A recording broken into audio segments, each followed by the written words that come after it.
பாக்கியா வேற வழி இல்லாம செலியனை காப்பாத்துறதுக்காக கவுன்சிலர் வீட்டுக்கே போயிட்டு அவங்க கிட்ட கேட்டுட்டு இருக்காங்க. ஆனா கவுன்சிலர் பாக்கியா கிட்ட உன் பையனை நீ நினைச்சா கூட ஜெயில இருந்து வெளியே கொண்டு வரவே முடியாது, அவன் ஆயுள் முழுக்க ஜெயில தான் இருக்கணும், என்ன அடிச்சா என்ன நடக்கும்ன்றத நான் இந்த ஊருக்கும் காட்டியாகணும்ல. எல்லாத்துக்கும் மேல ஏதோ என் மேல கம்ப்ளைண்ட் கொடுத்தா நான் பயந்து இந்த கம்ப்ளைண்ட்டை வாபஸ் வாங்கிடுவேன்னு சொல்லிட்டு முட்டாள்தனமா யோசிச்சுட்டு வந்த உனக்கு கூட நான் யாருன்றதை காட்டணும்னு நினைக்கிறேன். போய் உன்னால முடிஞ்சா அவனை காப்பாத்திக்கோ. கண்டிப்பா என்கிட்ட இருந்து அவனை யாராலையும் காப்பாற்ற முடியாது. உடனே செல்வியும் அண்ணன் இப்படி எல்லாம் பேசாதீங்கன்னு, எங்க பையன் ரொம்பவே முன்கோபக்காரன, அதனாலதான் யோசிக்காம உங்க மேல கைய வச்சுட்டான், அதுக்காக நாங்க உங்ககிட்ட மன்னிப்பு கேட்டுக்கிறோன்னு. தயவு செஞ்சு எங்களோட பையனோட வாழ்க்கைய கெடுத்துறாதீங்கன்னு, ஒரே ஒரு தடவை அவனை மன்னிச்சிருங்கன்னு, நான் உங்ககிட்ட காலில் விழுந்து கூட மன்னிப்பு கேட்டுக்கிறேன்னு சொல்லிட்டு காலை பிடிக்க போறாங்க. இதை பார்த்துட்டு ஷாக்கான பாக்கியவும், செல்வி என்ன பண்ணிக்கிட்டு இருக்க, போய் இவன் காலில் போய் அதோ தப்பு பண்ண இவன் காலில் போய் நாம ஏன் விழணும், நான் கண்டிப்பா என் பையன் மேல எந்த தப்பு இல்லறதை நிரூபிச்சு அவனை வெளியே கூட்டிட்டு வந்தே தீருவேன். ஏன் எல்லா தப்பு பண்ண இவனுக்கும் நான் சரியான தண்டனையை கொடுத்தே தீருவேன். இதை பார்த்த கவுன்சிலரும், என்ன இப்படி முறைச்சு பாக்குறீங்க, சரி சரி எனக்கு நீங்க என்ன தண்டனை கொடுக்கணுமோ தாராளமா கொடுங்க.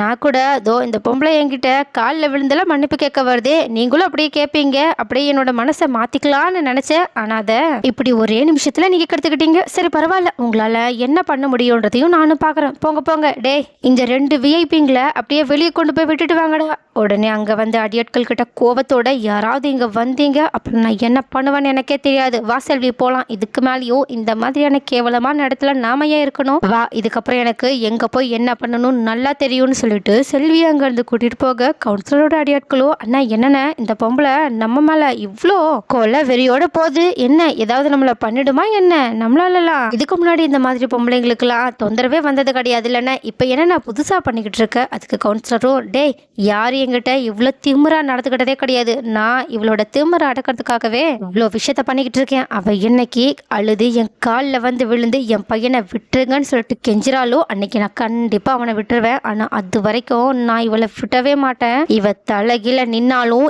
இவளுக்கு நான் யாருன்றதை காட்டியே தீருவேன். போங்கடா போய் ஜூஸ் எடுத்துட்டு வாங்க, எனக்கு ரொம்பவே டயர்ட் ஆயிடுச்சு, இவ என் மண்டைய காய்ச்சிட்டு போயிட்டான்னு பாக்கியா மேல இருக்க கடுப்புல உட்காந்துருக்க. அந்த பக்கம் வெளியே போன பாக்கியாவும் செல்வி கிட்ட, ஏன் செல்வி நீ போய் என் பையனுக்காக அவன் காலெல்லாம் போய் விழுந்துகிட்டு இருக்க. அதுக்கு செல்வியோ, என்ன இருந்தாலும் நம்ம பையன் தானக்கா, அது நம்ம பையனோட வாழ்க்கையை காப்பாத்த நம்ம தானக்கா ஏதாவது பண்ணணும், நீ ஏங்கா கடைசி நிமிஷத்துல அவசரப்பட்டு இப்படி கோவப்பட்டுட்ட, நீ ஒரு வேளை கோவப்படாம இருந்திருந்தா அந்த கவுன்சிலர் இந்த விஷயத்த கொஞ்சம் சரி பண்ணியிருப்பானோ என்னமோ. ஆனா பாக்கியா, இல்ல கண்டிப்பா அவன் இந்த விஷயத்த அவ்வளோ சாதாரணமா விட மாட்டான், அதனாலதான் நான் இப்படி பேசிட்டு வந்தேன், ஏன்னா அவனுக்கு ஈகோ அதிகமாயிடுச்சு, நான் அவனை எதிர்த்து ஒரு விஷயத்த பண்ணிட்டல்ல, அதனாலயே அவன் இன்னும் இந்த விஷயத்துல கோவத்தோட இருக்கான். அக்கா அப்ப இப்ப என்னக்கா பண்றது, நம்ம தெரியாதனமா கம்ப்ளைண்ட் கொடுத்து தப்பு பண்ணிட்டோமா, இல்ல செல்வி நம்ம சரியான விஷயத்த தான் பண்ணியிருக்கோம், அவன் எவ்வளோ தப்பானவன் எவ்வளோ கேவலமானவன், இதுக்கு முன்னாடி என்னெல்லாம் பிரச்சனை பண்ணியிருக்கான்றதை நாம் நிரூபித்து அவனுக்கு தண்டனை வாங்கி கொடுத்துட்டாவே போதும், என் பையனை ஈஸியாக வெளியே எடுத்துகிட்டு வந்துடலாம். அதுக்கு இப்போ எனக்கு யாரை பார்க்கணும்னு நல்லா தெரியும்னு சொல்லிட்டு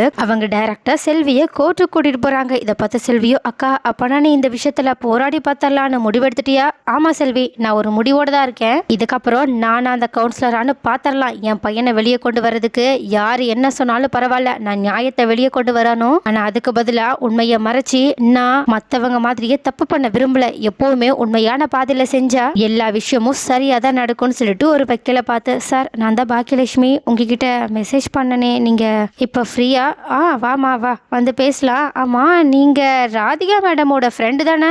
அட ஆமா சார், உங்களுக்கு எப்படி அவங்கள தெரியும்? அட ஞாபகம் இல்லையாமா, நான் தான் அவங்களோட டிவோர்ஸ் கேஸை எடுத்து நடத்தினேன். ஏன் அப்ப கூட நீங்க நிறைய தடவை அந்த மேடமை பார்க்க வந்தீங்களே, நானும் அவங்க கூட தான் இருந்தேன், பட் அது உங்களுக்கு தெரியலன்னு நினைக்கிறேன். சரி பரவாயில்ல, இப்ப என்னமா பிரச்சனை? பாக்கியாவும் நடந்த விஷயங்கள் எல்லாத்தையுமே எடுத்து சொல்ல, இதை கேட்டுட்டு ஷாக்கான வக்கீலுமே, என்னம்மா என்ன அரசியல்வாதி கிட்ட போய் இப்படி பிரச்சனை பண்ணி வச்சிருக்கீங்க, இது கொஞ்சம் காம்ப்ளிகேட்டடான கேஸ் தான், பட் இருந்தாலும் நம்ம எதுக்கும் ஒரு தடவை பேச்சுவார்த்தைக்கு ரெடி பண்ணுவோமா, ஏன்னா இந்த மாதிரி கேஸ்லாம் கொஞ்சம் ஆப்போசிட் டைரக்ஷன்ல போக கூட நிறையவே வாய்ப்பு இருக்கு, அதனால நம்ம தரப்புல இருந்து முதல்ல அவங்க கிட்ட இல்லீகலா பேசி பார்ப்போம், அப்படி முடியலையா நம்ம அதுக்கப்புறமா கோர்ட்ல கேஸ் மூலயமா பேசி பார்ப்போம்னு சொல்ல. ஆனா பாக்கியாவும், இல்ல சார் அப்படிலாம் எதுவும் வேண்டாம், எதுவா இருந்தாலும் நம்ம நேர்மையான பாதையிலே போலாம், இன்கேஸ் அவங்க கிட்ட நீங்கள் நார்மலாக இந்த மாதிரி வாபஸ் வாங்குறத பற்றி பேசினாலும் அதுக்கு பிரயோஜனமே கிடையாது. ஏன்னா அவங்க ஈகோவால் இதை பண்ணிக்கிட்டு இருக்காங்க. ஏன் என்னை பழி வாங்கணுன்றதுக்காக தான் முக்கியமாக என் பையனை இப்படி பண்ணிக்கிட்டு இருக்காங்க. அதனால் நம்ம பேசுறதுல எந்த பிரயோஜனமும் கிடையாது சார். அதனால் நீங்கள் கேஸை கொஞ்சம் ஃபார்வர்டாக மூவ் பண்ணுங்க.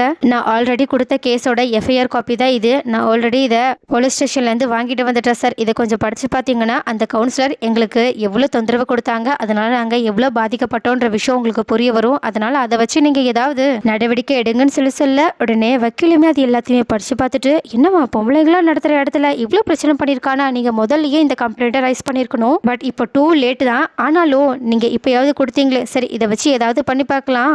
அப்புறம் இந்த மாதிரி நடந்துச்சுன்றதை நிரூபிக்கிற விதமாக உங்ககிட்ட ஏதாவது சாட்சி இருக்கா? அதாவது கஸ்டமர்ஸ் யாராவது வந்து இந்த சம்பவத்தை பார்த்துருக்காங்களா? இல்லை சார், அவங்க கஸ்டமர்ஸ்லாம் போனதுக்கு அப்புறமா தான் அன்னைக்கு குடிச்சிட்டு வந்து கலாட்டா பண்ணாங்க. அதுக்கப்புறமா அடுத்த நாள் வரும்போது கூட கஸ்டமர்ஸ் இருக்கும்போது அவங்க எந்த பிரச்சனையுமே பண்ணலை. அப்புறம் என் பையன் இருக்கும்போது தான் அவங்க நிறைய பிரச்சனை பண்ணியிருக்காங்க. பட் அப்போ கூட நான் கிடையாது. ஆனால் ஃபர்ஸ்ட் நாள் பிரச்சனை பண்ணும்போது இவளோட பையன் ஆகாஷ் இருந்தான். ஏன் அவங்ககிட்ட கூட இவங்க பிரச்சனை பண்ணி ஏதோ அது இதுன்னு வேலையெல்லாம் வாங்கிக்கிட்டு இருந்தாங்க சார். அவனும் வேற வழி இல்லாமல் இது எல்லாத்தையுமே பண்ணிக்கிட்டு இருந்தான். அவன் கூட நல்லா படிக்கிறான் பையன் சார். இப்போ ஐஏஎஸ் எக்ஸாமுக்காக படிச்சுக்கிட்டு இருக்கான். உடனே வைக்கலும், அட இது சூப்பரான ஆதாரமா இருக்கேமா, இங்கே பாருமா, உன்னோட பையனை நாங்கள் கூப்பிடும்போது கோர்ட்டுக்கு வர சொல்லிடு. அவன் தான் சாட்சியா இருக்க போறான். அவன் மட்டும் உண்மையை சொன்னா கண்டிப்பா கோர்ட் நம்பும். ஏன்னா அவனும் நல்ல பையனா இருக்கான்னு சொல்றீங்க, நல்லா படிச்சுக்கிட்டு இருக்கான், அதுவும் ஐஏஎஸ் எக்ஸாமுக்காக படிச்சுக்கிட்டு இருக்கான்னு சொல்றீங்க. அதே சமயம் கவுன்சிலர் கலாட்டா பண்ணதை அவன் நேரடியாகவே பார்த்ததா சொல்லிட்டு இருக்கீங்க. அதனால அது எல்லாத்தையுமே அவன் கோர்ட்டில் வந்து சொன்னால் கண்டிப்பாக இந்த விஷயம் நமக்கு சாதகமாக வர நிறையவே வாய்ப்பு இருக்குது. என்னம்மா கூட்டிகிட்டு வந்துடுவீங்கள்ல பாக்கியாவும்? இல்லை சார், அவன் படிக்கிற பையன், அவனை கோர்ட்டுக்கெலாம் வர சொல்கிறது கொஞ்சம் நல்லது இல்லைன்னு நினைக்கிறோம். நீங்கள் வேறு ஏதாவது விஷயத்தில் அந்த கவுன்சிலர் மேலே தப்பு இருக்குன்றதை நிரூபிக்க முடியுமா? வைக்கலும், என்னம்மா நான் கேஸை ஜெயிக்கிறதுக்கான வழியெல்லாம் தேடி தேடி உங்ககிட்ட சொன்னால் நீங்கள் அதையெல்லாம் வேண்டான்னு சொல்லிக்கிட்டு இருக்கீங்க. இங்கே பாருமா, உன் பையனை உன்னால் கூட்டிகிட்டு வர முடியுமா? முடியாதா? இதனாலலாம் அவனோட படிப்புக்கு ஒன்றும் ஆவாது. அவன் சும்மா சாட்சி தான் சொல்ல போறான். என்ன ஐஏஎஸ் எக்ஸாமுக்கு படிக்கிறானே, அவனோட சாட்சி கொஞ்சம் பவர்ஃபுல்லா இருக்குமேன்றதுக்காக தான் அவனை கூப்பிட வேண்டியதா இருக்கு. ஒருவேளை உனக்கும் விருப்பம் இல்லைன்னா சொல்லிடுமா, நான் வேற ஏதாவது யோசிக்கிறேன். ஆனா நான் இப்பவே சொல்லிடுறேன், அது ரொம்பவே கஷ்டம். ஒருவேளை இது இல்லாம நான் வேற ஏதாவது ஒரு சாட்சியை கொண்டுட்டு வந்து நின்னாலும் அவங்கள அதை நம்புறது கொஞ்சம் டிஃபிகல்ட்டான விஷயம் தான். ஏன்னா அது அவனோட தெருன்னு வர சொல்றீங்க. அந்த தெருவுல இருந்து யாரும் இவனை எதிர்த்து எந்த சாட்சியும் சொல்ல வர போறது இல்ல. அப்படியே சொல்ல வந்தாலும் பாதியிலேயே பயந்து ஓடுறதுக்கான நிறையவே வாய்ப்பு இருக்கு. ஏன் பயப்படாம வந்து சொன்னாலும் அந்த கவுன்சிலர் ஆளுங்க அவங்களையும் அவங்களோட குடும்பத்தையும் சும்மா விட போறதில்ல. அதனால அவங்களுக்கு உள்ளுக்குள்ள இருக்க பயத்தாலேயே ஒருவேளை சாட்சிய கீசிய மாத்தி சொல்லிட்டாங்க. அவ்வளவுதான், இந்த கேஸ் அப்படியோ ஆப்போசிட்டா உங்க பேர்லயே திரும்பிடும். அப்புறம் உங்க பையனோட சேர்ந்து நீங்களும் ஜெயிலுக்கு தான் போகணும். பரவாயில்லையா? இது எல்லாத்தையுமே யோசிச்சு பார்த்துட்டு தான் நான் இந்த ஒரு விஷயத்த சொன்னேன். இப்ப கூட ஒன்னும் கெட்டு போகல, கொஞ்சம் யோசிச்சு சொல்லுங்க. உடனே செல்வியும் கொஞ்சம் கூட யோசிக்காம, அக்கா நீ சும்மா இருக்கா, நீங்க ஆக வேண்டியதை பாருங்க. என் பையன் என்ன ஆனாலும் சரி எப்பனாலும் சரி வந்து சாட்சி சொல்லுவான் சார், அதுக்கு நான் பொறுப்பு. வக்கீலும், அப்பாடா இப்பயாவது நான் சொல்ல வரதை புரிஞ்சுக்கிட்டீங்களே. சரி சரி, நாளைக்கே ஹியரிங் வர்ற மாதிரி நான் எல்லா விஷயத்தையுமே பண்ணி முடிச்சிடுறேன். ஆனா இதுக்கப்புறமா நீங்க தயவு செஞ்சு அந்த கவுன்சிலர் மட்டும் போய் பார்க்காம இருங்க, மற்றதெல்லாம் நான் பார்த்துக்கிறேன்னு சொல்லிட்டு அவங்களை அங்கேருந்து அனுப்பி வைக்க அப்போ கரெக்டாக ராதிகா வக்கீலுக்கு கால் பண்ணுறாங்க. ஆனால் அவங்க எதுக்காக வக்கீலுக்கு கால் பண்ணுறாங்கன்னு இன்னும் நமக்கு தெரியல. பட் ராதிகா, சார் எப்படி இருக்கீங்க, ஒரு விஷயமா உங்ககிட்ட பேசணும். உடனே வக்கீலுமே, என்னம்மா நீங்களும் உங்கள் ஃப்ரெண்டு ஒரே நேரத்தில் தான் என்கிட்ட ஹெல்ப் கேட்பீங்களா?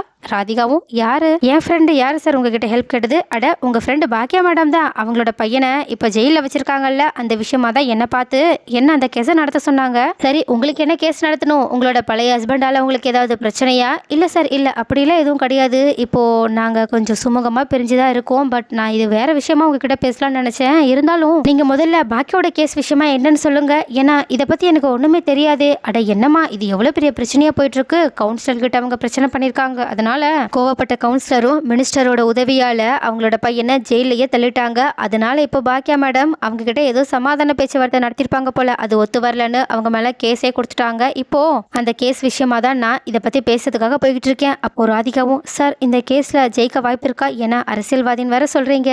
அப்போ இது கொஞ்சம் கஷ்டம் இல்ல? வக்கீலும், இதே தான் நான் அந்த பாக்கியா மேடம் கிட்டையும் சொன்னேன். அதே சமயம் நம்ம இல்லீகலா அவங்ககிட்ட கொஞ்சம் பேசி பார்க்கலாம் அப்படின்னு சொன்னாலும் இவங்க லீகலா தான் போகணும்னு சொல்லிட்டாங்க. நியாயப்படி போராடியே ஆகணுன்ற முடிவோட இருக்காங்க. ஆனா என்ன, நியாயப்படி போனா கண்டிப்பா அந்த பையனை வெளியே கூட்டிட்டு வர முடியும்ல தோணல. ஏன் இவனை தூக்கி உள்ள கூட வைக்க முடியாது. அதனாலதான் கொஞ்சம் இந்த கேஸ் எல்லாம் நான் மண்டையை பிச்சுக்கிட்டு இருக்கேன். ஏன்னா ஒருவேளை இந்த கேஸ்ல மட்டும் நான் தோத்துட்டேன், அதுக்கப்புறமா அவ்வளவுதான், இந்த பாக்கியா மேடமையும் தூக்கி ஜெயில வச்சிருவாங்க. அதனாலதான் கொஞ்சம் சீரியஸான கேஸுமா. உங்களுக்கு என்ன கேஸ்? ராதிகாவும் சார் சார் இல்ல, என்னோட கேஸை இப்போதைக்கு நீங்க பார்க்க வேண்டாம், முதல்ல பாக்கியாவோட கேஸை பாருங்க. நான் முதல்ல எனக்கு தெரிஞ்சவங்க மூலயமா அந்த கவுன்சிலர் செலியன் மேல கொடுத்த கேஸை வாபஸ் வாங்க வைக்கிறேன். அதுக்கப்புறமா பாக்கியா சொன்ன மாதிரியே லீகலா அந்த கவுன்சிலர் என்ன தப்பு பண்ணான்றத நீங்க நிரூபிச்சு அவனுக்கு தண்டனை வாங்கி கொடுங்க சார்னு சொல்ல, உடனே இதை கேட்ட வக்கீலும் ஷாக் ஆகி, என்னம்மா உங்ககிட்ட அவ்வளோ பவர் இருக்குன்னா தாராளமா பாக்கியா மேடம் உங்ககிட்டயே ஃபர்ஸ்ட் ஹெல்ப் கேட்டிருக்கலாமே, இப்படி தேவையில்லாம எங்கன்னா வந்து பாத்துக்கிட்டு இருக்காங்களே. ராதிகாவும் சிரிச்சுக்கிட்டே, சார் அவங்க பாக்கியா அவங்க யார்கிட்டயும் ஹெல்ப்னு போய் நிக்க மாட்டாங்க, மற்றவங்களுக்கு ஹெல்ப் பண்ணாதான் ஓடி வந்து நிப்பாங்க. ஆனா அவங்க என் ஃப்ரெண்டு, எனக்கு இது வரைக்கும் பண்ண உதவிக்காக நான் நன்றி கடன் செலுத்தணுன்ற விதமா இந்த ஹெல்ப் அவங்களுக்கு பண்ணணும்னு நினைக்கிறேன். ஏன் இதை நான் அவங்க கிட்ட சொல்ல கூட விருப்பப்படல. ஸோ நீங்களும் எதையும் வெளியே காட்டிக்காதீங்க சார். ஒருவேளை நான் ஏதாவது பாக்கியாவுக்கு டவுட் வந்துச்சுன்னா நேரடியாகவே வந்து இந்த விஷயத்த பாக்கியா கிட்ட சொல்லிக்கிறேன்னு சொல்லிட்டு ஃபோனை கட் பண்ணிட்டு அவங்களுக்கு தெரிஞ்ச ஒரு சென்ட்ரல் மினிஸ்டருக்கு கால் பண்ணி நடந்த விஷயத்த சொல்ல, அந்த மினிஸ்டரும் இந்த கட்சிக்காரங்கன்றதுனால உடனடியாக அவங்க இந்த பிரச்சனையை தீர்த்து வைக்கிறதுக்காக டைரக்டா கவுன்சிலருக்கே கால் பண்ணி, நீ அந்த பையன் மேல கொடுத்த கேஸை வாபஸ் வாங்கி ஆகணும், அப்படி வாங்கல உன்னை கட்சியை விட்டு தூக்கிடுவோன்னு சொல்லிட்டு பிரச்சனை கொடுக்க ஆரம்பிக்கிறாங்க. இதை கேட்டுட்டு பதறி போன கவுன்சிலரும், சரிங்க மேடம் சரிங்க, நான் இந்த கேஸை வாபஸ் வாங்கிடுறேன். அதுக்கு மினிஸ்டரும், இங்க பாரு, நீ வாபஸ் வாங்குறது மட்டும் இல்ல, செஞ்ச தப்புக்காக நீ டைரக்டா அவங்களோட வீட்டுக்கே போயிட்டு அவங்க கிட்ட மன்னிப்பு கேட்கணும். ஏன் மன்னிப்பு கேட்கிற வீடியோ கூட எனக்கு வேணும், ஏன்னா நீ எப்படிப்பட்ட ஆளுன்னு எனக்கு நல்லாவே தெரியும். அதனால நான் சொன்னதை செய், அப்படி இல்லைன்னா நாளைக்கே உன்னை கட்சியை விட்டு தூக்கிட்டோன்ற நியூஸ் உனக்கு வரும். கவுன்சிலரும் பதறி போய், அப்படியெல்லாம் பண்ணிடாதீங்க மேடம், இதை வச்சுதான் என்னோட பொழப்பே போய்கிட்டு இருக்கு, நான் இப்பவே போய் இந்த பிரச்சனையை தீர்த்து வச்சிடறேன்னு உடனடியாக அவங்க போலீஸ் ஸ்டேஷனுக்கு போயிட்டு அவங்க கொடுத்த கேஸை வாபஸ் வாங்கிட்டு செலியனை கையோட கூட்டிட்டு அவங்களோட, அதாவது பாக்கியோட வீட்டுக்கு வந்துட்டு இருக்காங்க. ஆனா இது தெரியாத பாக்கியாவும் கவுன்சிலர் பிரச்சனை பண்ணாங்கன்றதை நிரூபிக்கிறதுக்காக அந்த தெருவோட சிசிடிவி கேமராவோட ஃபுட்டேஜ் எல்லாத்தையுமே அவங்களுக்கு தெரிஞ்ச ஆளுங்க மூலியமா எடுத்து அதை கலெக்ட் பண்ணி அதை தன்னோட வக்கீல் கிட்ட கொடுத்துக்கிட்டு இருக்க. அந்த வக்கீலுமே, இதுக்கப்புறமா உங்களுக்கு எந்த பிரச்சனையும் கிடையாதுமா, நாளைக்கு பையனை சாட்சிக்காக கூட்டிட்டு வந்துருங்க. அதே சமயம் இந்த சிசிடிவி ஃபுட்டேஜ் வச்சு அந்த கவுன்சிலரை ஜெயில தள்ளிடலாம். ஆனா இன்னொரு இன்பமான விஷயம், நீங்க இப்போ வீட்டுக்கு போகும்போது வீட்டுல உங்க பையன் செலியன் இருப்பான். ஆனா என்ன ஏதுன்னு என்கிட்ட கேட்காதீங்க, உங்களுக்கு ஒருத்தங்க உதவி பண்ணாங்க, அது மூலயமா தான் இப்போ இந்த பிரச்சனை பாதி முடிஞ்சிருக்கு. மீதி முடியணும்னா அந்த கவுன்சிலர் ஜெயிலுக்கு போகணும், அதுக்கான ஏற்பாடை நான் பாத்துக்கிறேன், நீங்க நிம்மதியா சந்தோஷமா வீட்டுக்கு போங்கம்மான்னு சொல்ல, இதை கிட்ட செல்வியும், அக்கா என்னக்கா இந்த வக்கீல் எதை சொல்றான், நம்ம யார்கிட்டயும் உதவி கேட்கலையே, யாரோ நமக்கு உதவி பண்றதா சொல்லியிருக்காங்க, வீட்டுல வர பையன் இருப்பான்னு சொல்றாங்க, வாக்கா போய் என்னன்னு பாத்துட்டு வந்துடலாமான்னு சொல்லிட்டு அவங்க பாக்கியாவை கூட்டிட்டு வீட்டுக்கு வர. ஆனா வாசலுக்கு செல்வி நின்னுக்கிட்டு பாக்கியாவை மட்டும் உள்ள அனுப்புறாங்க. அங்க போன பாக்கியாவுக்கும் செம்ம ஷாக்கு. ஏன்னா அங்க கவுன்சிலர் செலியனோட ஹால்ல எல்லாரும் முன்னாடியுமே மன்னிப்பு கேட்டுக்கிட்டு நின்றுட்டு இருக்காங்க. அப்ப கரெக்டா அங்க பாக்கியா வந்ததை பார்த்த உடனேயே கவுன்சிலர் கொஞ்சம் கூட யோசிக்காம ஓடி வந்து, மேடம் மேடம் தயவு செஞ்சு என்ன மன்னிச்சிருங்க, நீங்க எவ்வளோ பெரிய ஆளுன்றத தெரிஞ்சுக்காம நான் இந்த மாதிரி ஒரு தப்பை பண்ணிட்டேன். டே ஒரு வீடியோ எடுங்கடா, நான் மன்னிப்பு கேட்குற மாதிரி ஒரே ஒரு வீடியோ மட்டும் எடுத்துக்கிறேன் மேடம், ஏன்னா அப்பதான் என்னோட கட்சி என்ன இந்த போஸ்டிங்ல இருந்து தூக்காம இருக்கும், பெரிய பெரிய இடத்துல இருந்துலாம் எனக்கு ப்ரெஷர் வருது மேடம், என்ன மன்னிச்சிருங்க மேடம் சொல்லிட்டு பாக்கியோட காலில் விழ. இதை பார்த்துட்டு ஆடி போன ஈஸ்வரியும், இங்க என்னடா கோபி நடந்துகிட்டு இருக்கு, இவன் நம்ம கிட்ட மன்னிப்பு கேட்டா சரி விடு, இவகிட்ட போயிட்டு மன்னிப்பு கேட்டுக்கிட்டு இருக்கான், இவெல்லாம் ஒரு ஆளா. ஆனா கோபியும் கடுப்பாயிட்டு, அம்மா கொஞ்சம் சும்மா இருக்கீங்களா, எதுக்கு எடுத்தாலும் பாக்கியாவை மட்டம் தட்டிக்கிட்டே இருக்கீங்க, இங்க பாருங்க பாக்கியாவால தான் இப்போ செலியன் இங்க வந்து நின்னுக்கிட்டு இருக்கான், பாக்கியா ஏதோ ஒரு விஷயத்த பண்ணிருக்கான், அதனாலதான் இந்த கவுன்சிலர் பயந்து போய் இப்போ இங்க வந்து நின்னுக்கிட்டு இருக்கான். சோ இதுக்கு பின்னாடி பாக்கியா தான் இருக்கா, பாக்கியாவுக்கு நீங்க நண்டு சொல்லணும்னாலும் பரவாயில்ல, அவளை இப்படி அசிங்கப்படுத்தி பேசாம இருங்கன்னு சொல்லிட்டு பாக்கியாவை இப்போ ரொம்பவே பெருமையோட பாத்துக்கிட்டு இருக்கா. ஆனா பாக்கியாவோ, இங்க பாருங்க நீங்க யாரு சொல்லி எதுக்காக இப்படி பண்றீங்களோ எனக்கு தெரியாது, ஆனா நான் ஆல்ரெடி உங்க மேல கேஸ் கொடுத்துட்டேன், அந்த கேஸையும் ஸ்ட்ராங் பண்ணிக்கிட்டேன், நீங்க செஞ்ச தப்புக்காக கண்டிப்பா ஜெயிலுக்கு போய் தான் தீர்வீங்க, இதுக்கப்புறமா நீங்க மன்னிப்பு கேட்டு எந்த ஒரு பிரயோஜனமோ கிடையாதுன்னு சொல்ல. ஆனா கவுன்சிலரோ, நீங்க கொடுத்த கேஸ் தானே, அதெல்லாம் ஈஸியா நான் கடந்து வந்துடுவேன், அது இப்போ ஒரு விஷயம் கிடையாது, உங்களோட பையனை நான் உங்ககிட்ட வந்து சேர்த்துட்டேன், அதே சமயம் உங்ககிட்ட மன்னிப்பு கேட்டுட்டேன், அது ஒரு விஷயம் மட்டும் எனக்கு போதும், மற்ற விஷயத்தெல்லாம் நான் பாத்துக்கிறேன். டே என்ன வீடியோ எடுத்துட்டீங்களா, சரி வாங்க போகலாம், இதுக்கப்புறமா உங்களோட ஹோட்டலுக்கு நான் எந்த பிரச்சனையும் தரமாட்டேமா, சரியா வாங்கடா வாங்க போலாம் போலான்னு சொல்லிட்டு அவங்களோட ஆளுங்க கூட்டிட்டு அங்கிருந்து கிளம்பி போக செலியனும், என்னம்மா இங்க என்ன நடந்துட்டு இருக்கு, அந்த கவுன்சிலர் பயந்து போய் இப்போ என்னையே வெளியே கூட்டிட்டு வந்து விட்டுட்டு உங்ககிட்ட மன்னிப்பு கேட்டுட்டுலாம் போறான், நீ என்ன என்னம்மா பண்ண? பாக்கியாவும் அதெல்லாம் எனக்கு தெரியலடா, நான் அவன் மேல கேஸ கொடுத்தல்ல, அதை கொஞ்சம் ஸ்ட்ராங் பண்றதுக்காக வீடியோ ஆதாரம் எல்லாத்தையுமே கொடுத்துட்டு வந்திருக்கேன். ஏன் சாட்சிக்காக ஆகாஷ் கூட நாளைக்கு கோர்ட்டுக்கு வரதா சொல்லியிருக்கான். சோ இந்த விஷயத்தெல்லாம் தெரிஞ்சுக்கிட்டு தான் இந்த மாதிரி பண்ணிருப்பாங்கன்னு நினைக்கிறேன். என்ன நடந்தாலும் பரவாயில்ல, அந்த கவுன்சிலருக்கு நான் தண்டனையை வாங்கி கொடுக்காம விட மாட்டேன். கண்டிப்பா அவன் நாளைக்கு ஜெயிலுக்கு போயே தருவான். என்ன தைரியம் தான் அவன் ஏன் பையனை ஜெயிலுக்கு அனுப்பிட்டு எந்த ஒரு தப்பும் பண்ணாத மாதிரி எல்லார்கிட்டயுமே நாடகம் ஆடி இருப்பான். அவன் பண்ண தப்ப நான் நிரூபிச்சே தீருவேன். உண்மைக்கு எவ்வளவு பெரிய சக்தி இருக்குன்னு அவனுக்கு நான் காட்டியே தருவேன்னு சொல்ல. ஆனா அப்ப கூட மறுபடியுமே பாக்கியாவை ஈஸ்வரி கரிச்சு கொட்ட ஆரம்பிக்கிறாங்க. ஆனா பாக்கியாவோ, இதுக்கு மேல நீங்க என்ன எப்படி வேணாலும் திட்டிக்கோங்க, உங்களை நான் கண்டுக்கவே போறதில்ல. ஏன்னா நான் இப்போ உண்மைய சொல்ல போறேன்னு சொல்லிட்டு சொன்னதுனாலதான் அவன் பயந்து போய் செலியனையே வெளியே கூட்டிட்டு வந்திருக்கான். இப்பவே உங்களுக்கு புரிய வேண்டாம் உண்மைக்கு எவ்வளவு பவர் இருக்குன்னு. இதுக்கு மேலேயும் உங்ககிட்ட எல்லாம் பேசி பிரயோஜனமே கிடையாது. நான் போறேன். செல்வி, நீ இன்னும் வெளியவா நின்னுகிட்டு இருக்க? உள்ளவா, வந்து காஃபி குடிச்சிட்டு போ, உனக்கு காஃபி போட்டு வைக்கிறேன். இல்லக்கா வேணாக்கா, நான் வீட்டுக்கு கிளம்புறேன், ஆகாஷ் வீட்டுல தனியா இருப்பான்னு சொல்லிட்டு உள்ள வரவே செல்வி தயங்க. ஆனா வெளியே போன பாக்கியாவும் செல்விய ஐயோடு உள்ள கூட்டிட்டு வந்து அவங்கள டைனிங் டேபிள்ல உட்கார வச்சு அவங்களுக்கு காஃபி ஊத்தி கொடுக்க, இதனால கடுப்பான ஈஸ்வரியும் ஒரு வேலைக்காரிய போய் டைனிங் டேபிள்ல உட்கார வச்சுக்கிட்டு இருக்க. இங்க பாருங்க, இதுக்கு முன்னாடிதான் இவ இங்க வேலைக்காரியா இருந்தா, இப்போ இவ என்னோட பிசினஸ் பார்ட்னர். என்னோட சந்தோஷத்திலயும் துக்கத்திலயும் என் கூடயே இருக்கிறவ தான் என்னோட உண்மையான குடும்பமா நான் நினைக்கிறேன்.